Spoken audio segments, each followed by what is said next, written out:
இன்னைக்கு நம்ம இந்த வீடியோல ரொம்ப பெர்ஃபெக்ட்டான அதுவும் ரொம்ப சுலபமான முறையில செய்யக்கூடிய ஒரு ஸ்பாஞ்ச் ரெசிபி வந்து நான் கூட ஷேர் பண்ணிக்க போறேன். ஈஸியா வந்து எல்லாருக்கும் புரியுற மாதிரியான ஒரு ரெசிபி வந்து நான் கொடுத்திருக்கேன். ஆல்ரெடி நம்ம சேனல்ல நிறைய க்ரீம் வீடியோஸ், நிறைய ஸ்பாஞ்ச் வீடியோஸ் எல்லாமே இருந்தா கூட நான் இதுல ஒரு சில எக்ஸ்ட்ரா டிப்ஸ் எல்லாமே நான் கொடுக்குறேன்.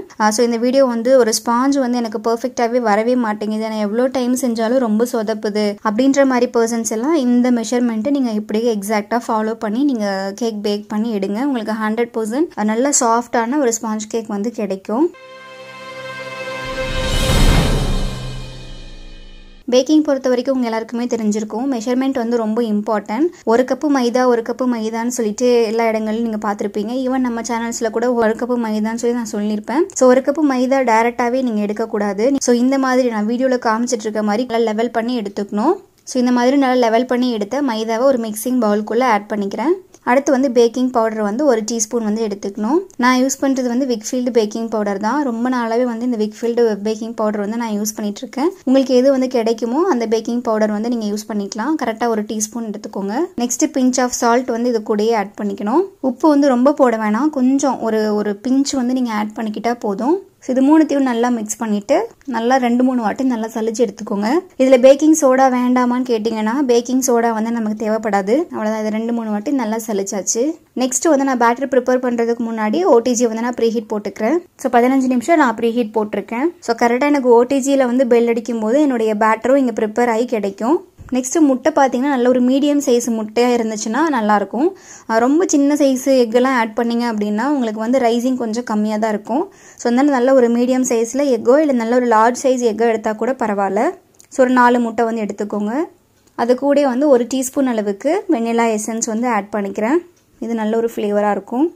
நான் வந்து இங்கே பட்டர்னுடைய ஃப்ளேவர் லைட்டாக வரணும் அப்படிங்கிறதுக்காக தான் நான் ஆட் பண்ணியிருக்கேன். ஒருவேளை இந்த பேட்டரில் பார்த்தீங்கன்னா நம்ம ரீஃபைண்ட் ஆயில் ஆட் பண்ணுவோம்.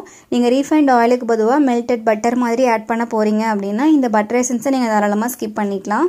இது ஜஸ்ட் ஒரு ஆப்ஷனலாக வச்சுக்கோங்க. ஸோ முடிஞ்ச வரைக்கும் எசன்ஸ் எல்லாம் கொஞ்சம் கம்மியான அளவே ஆட் பண்ணிக்கோங்க. ரொம்ப திகட்டுற மாதிரி ஆட் பண்ணிட்டீங்க அப்படின்னா அது உங்களுக்கு வந்து கேக்கில் வந்து ஒரு டானிக் ஸ்மெல் மாதிரி வர ஆரம்பிச்சிடும். அடுத்து பார்த்தீங்க அப்படின்னா இது கூட நம்ம சக்கரை வந்து ஆட் பண்ணணும். சக்கரை பார்த்தீங்க அப்படின்னா ஒரு 1/2 கப் ப்ளஸ் ஒரு 2 டேபிள் ஸ்பூன் அளவுக்கு நார்மல் சர்க்கரையாகவே எடுத்துக்கோங்க. பவுடர் பண்ண சக்கரை வந்து நமக்கு தேவையில்லை, நார்மல் சர்க்கரையே போதும். நார்மல் சர்க்கரையே நீங்கள் ஆட் பண்ணி நல்ல பொறுமையாக வந்து ஸ்லோ ஸ்பீடில் பீட் பண்ணி எடுத்தீங்க அப்படின்னா நல்லா டிசால்வ் ஆகி கிடைக்கும். கேக்கினுடைய ஹைட்டுமே பார்த்தீங்கன்னா நல்லா ரைஸ் ஆகியும் வரும். ஃபர்ஸ்ட் வந்து முட்டை இருக்கு இல்லைங்களா, முட்டை எசன்ஸ் போட்டோம் இல்லைங்களா, அது எல்லாத்தையும் நல்லா நுரைச்சி பொங்குற அளவுக்கு ஒரு பீட் கொடுத்துருங்க. நான் வந்து ஃபர்ஸ்ட் ஸ்பீடில் தான் அடிச்சிருக்கேன். ஒருவேளை நீங்கள் ரொம்ப சின்ன பீட்டர் யூஸ் பண்ணுறீங்க அப்படின்னா ஒரு 2 ஸ்பீடு இல்லை ஒரு 3 ஸ்பீடு வரைக்கும் நீங்கள் போய்க்கோங்க. இல்லை பெரிய பீட்டர் வச்சுருக்கீங்க, ஒரு 300 வாட்ஸ் கிட்ட வருது அப்படின்னா ஒரு 1 ஸ்பீடு நீங்கள் மெயின்டைன் பண்ணி அடிச்சுக்கிட்டாலே போதும். நல்லா நுரைச்சி பொங்கும்போது கொஞ்சம் கொஞ்சமாக அளவு சக்கரை ஆட் பண்ணிக்கணும். சர்க்கரை ஆட் பண்ணும்போது ரொம்ப வேகமாக வச்சு ஸ்பீடாக அடிக்க வேண்டாம். ரொம்ப வேகமாக அடிக்கும்போது முட்டை மட்டும் நுரைச்சிட்டே இருக்கும், சர்க்கரை பார்த்தீங்கன்னா கரையவே செய்யாது. ஸோ முடிஞ்ச வரைக்கும் சுகர் கொஞ்சம் கொஞ்சமாக சைட் பை சைடு வந்து நீங்கள் கிராஜுவலாக ஆட் பண்ணும்போது விஸ்க் இருக்கு இல்லைங்களா, அந்த பீட்டர்னுடைய இதை வந்து நல்லா ஸ்லோவாக வச்சு அடிச்சுக்கோங்க. ஸோ சர்க்கரை வந்து கொஞ்சம் கொஞ்சமாக ஆட் பண்ணும்போது அந்த பீட்டரை கொஞ்சம் ஃபர்ஸ்ட் ஸ்பீட்லேயே மெயின்டைன் பண்ணி அடிச்சுக்கணும். ஏன்னா ஓவராக வந்து வேகமாக அடிக்கும் போது சர்க்கரை வந்து கரையவே செய்யாது. ஸோ நான் கொஞ்சம் கொஞ்சமாக சர்க்கரை வந்து ஆட் பண்ணி பீட் பண்ணும்போது அந்த கேக் பேட்டர்னுடைய டெக்ஸ்சர் வந்து எப்படி சேஞ்ச் ஆயிருக்குன்னு பாருங்கள். நல்லா உங்களுக்கு திக்காக வருது இல்லைங்களா.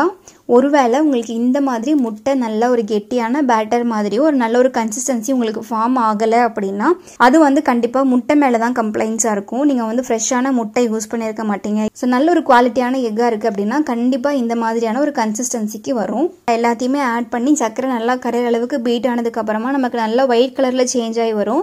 அந்த சமயத்தில் வந்து ஒரு 2 டேபிள் ஸ்பூன் போல் ரீஃபைண்ட் ஆயில் வந்து ஆட் பண்ணிக்கணும். ஒருவேளை நீங்கள் நல்லா உருக்குன மெல்டட் பட்டரை ஆட் பண்ணுறதா இருந்தாலுமே வந்து நீங்கள் மெல்டட் பட்டர் வந்து ஒரு 2 டேபிள் ஸ்பூன் போல ஆட் பண்ணிக்கலாம். ஆயில் ஆட் பண்ணிட்டு ரொம்ப ஓவரா வந்து பீட் பண்ண வேண்டாம். லைட்டா ஒரு ஃபர்ஸ்ட் ஸ்பீடு மெயின்டைன் பண்ணி ஒரு ஜென்டலா மிக்ஸ் பண்ணிக்கோங்க. நீங்க ஓவரா பீட் பண்ண என்ன ஆகும்னா அந்த ஃபோமினஸ் வந்து அப்படியே இறங்கிடும்.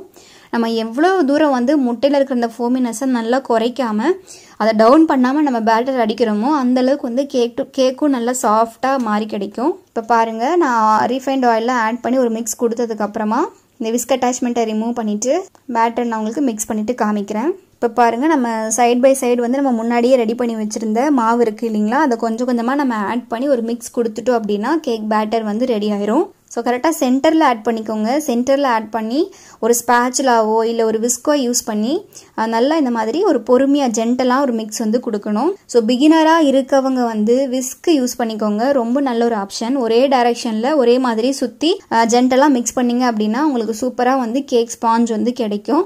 நல்லா எக்ஸ்பீரியன்ஸாக இருக்கிறவங்க நீங்கள் எப்பயும் போல் ஸ்பேச்சுலாக யூஸ் பண்ணி நல்லா கட் அண்ட் ஃபோல்டு மெத்தட்லாம் நல்லா செய்ய தெரியுது அப்படின்னா நீங்கள் அந்த ப்ரொசீஜர் வந்து ஃபாலோ பண்ணிக்கோங்க.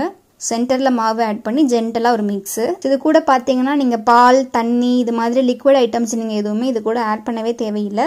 நல்லா வந்து வெறும் மாவை மட்டும் கொட்டிட்டு நல்லா ஒரு மிக்ஸ் கொடுத்துக்கலாம். ஒருவேளை நீங்கள் மாவு ஆட் பண்ணி மிக்ஸ் பண்ணும்போது இந்த பேட்டர் ரொம்ப திக்காக இருக்குது, மிக்ஸ் பண்ணவே முடியலை, ரொம்ப கெட்டியாக இருக்குது அப்படின்னா அதுக்கான ரீசன் வந்து நீங்கள் முன்னாடியே வந்து முட்டை எடுத்திருப்பீங்க இல்லைங்களா, அந்த முட்டையினுடைய வெயிட் வந்து ரொம்ப கம்மியாக இருந்திருக்கும். ரொம்ப சின்ன சைஸ் முட்டை எடுத்திருப்பீங்க. அதனால மாவை கொட்டி மிக்ஸ் பண்ணும்போது உங்களுக்கு ரொம்ப கெட்டியாக இருக்கிற மாதிரி இருக்கும். ஸோ நல்லா கரெக்டான வால்யூமில் நீங்கள் வந்து எக் எடுக்கிறீங்க அப்படின்னா உங்களுக்கு எந்த ஒரு கம்ப்ளைண்ட்ஸும் இருக்காது. மாவை மட்டும் கொட்டி ஒரே ஜென்டல் மிக்ஸ் ஒரே டைரக்ஷனில் விஸ்க் யூஸ் பண்ணி மிக்ஸ் பண்ணும்போது ரொம்ப உங்களுக்கு ஈஸியாக வந்துடும். இப்போ பாருங்கள் கேக் பேட்டர் வந்து ரொம்ப சூப்பராக ரெடி ஆயிடுச்சு. இதை வந்து நான் ஒரு 6 inch ஸ்கொயர் ட்ரேல வந்து ஊற்றிட்டு நான் உங்களுக்கு பேக் பண்ணிட்டு எடுத்து காமிக்கிறேன். பேக்கிங் டைம் பார்த்தீங்க அப்படின்னா கரெக்டாக ஒரு 180 டிகிரியில் ஒரு 35 நிமிஷம் போல் நல்லா பேக் பண்ணி எடுத்தீங்க அப்படின்னா உங்களுக்கு கேக் ரொம்ப சூப்பராக வந்து பேக் ஆகி கிடைக்கும். இந்த பேக்கிங் டைம் பார்த்தீங்கன்னா ஓடிஜி பொறுத்து ஓவனை பொறுத்து கொஞ்சம் முன்ன பின்ன மாறும். ஸோ 5 நிமிஷம் இல்லை ஒரு 10 நிமிஷம் வந்து முன்ன பின்ன மாறலாம். அதை மட்டும் நீங்கள் செக் பண்ணிவிட்டு எடுத்துக்கோங்க. பாருங்கள் கேக் நல்லா சூப்பராக ரைஸ் ஆகி நல்லா மேலே வரைக்கும் வந்திருக்கு. பாருங்கள் நல்லா லெவலாக பேக் ஆகிருக்கு. மேலேயும் நல்லா கலரும் சேஞ்ச் ஆயிடுச்சு. இதே கேக்கை நீங்கள் குக்கர்லேயும் பண்ணலாம். நல்லா ஸ்லோ ஃப்ளேமில் ப்ரீ ஹீட் போட்டுட்டு ஒரு 35 நிமிஷம் போல் நீங்கள் பேக் பண்ணி எடுத்தீங்க அப்படின்னா உங்களுக்கு இதே மாதிரி கேக் வந்து குக்கர்லேயும் கிடைக்கும். ஆல்ரெடி நம்ம சேனலில் குக்கரில் எப்படி கேக் பண்ணணுன்ற வீடியோ நிறைய போஸ்ட் பண்ணியிருக்கேன். இந்த வீடியோக்கு நீங்கள் புதுசாக இருக்கீங்க அப்படின்னா ப்ரீவியஸ் வீடியோஸ் எல்லாமே நீங்கள் ரெஃபர் பண்ணி பாருங்கள். கேக் நல்லா கூல்டவுன் ஆனதுக்கப்புறம் நான் உங்களுக்கு இதை டிமோல் பண்ணிவிட்டு காமிக்கிறேன். இப்போ இந்த கேக் பாருங்கள் எவ்வளோ சூப்பர் சாஃப்டாக இருக்குன்னு பாருங்கள். இப்போ இந்த கேக் வந்து நான் உங்களுக்கு பீசஸும் போட்டு காமிச்சிடுறேன். பாருங்கள் எவ்வளோ சூப்பர் சாஃப்டாக வந்திருக்குன்னு பாருங்கள். இந்த கேக்கில் வந்து உங்களுக்கு எக்கோட ஸ்மெல் வந்து ஒரு ட்ராப் கூட இருக்காது. ஸோ எந்த ஒரு கம்ப்ளைண்ட்ஸும் இருக்காது. சாஃப்ட்னஸ் நல்லா இருக்கும். இதே மாதிரியான கேக் வந்து நீங்கள் உங்களுடைய ஐசிங் பண்ணுற கேக்கு கூட நீங்கள் தாராளமாக இந்த ஸ்பாஞ்ச் வந்து நீங்கள் சூஸ் பண்ணிக்கலாம். ஸோ நீங்கள் பிளெயின் ஸ்பாஞ்சாக தரதா இருந்தால் கூட நீங்கள் பிளெயின் ஸ்பாஞ்சாக கூட கொடுத்துக்கலாம். இப்போ நான் உங்களுக்கு சின்னதாக வந்து கரெக்டாக மார்க் பண்ணிவிட்டு நான் பீசஸ் மாதிரி போட்டுட்டு ஒரு சின்ன ஒரு பாக்ஸில் பேக்கும் பண்ணி காமிக்கிறேன் பாருங்கள்.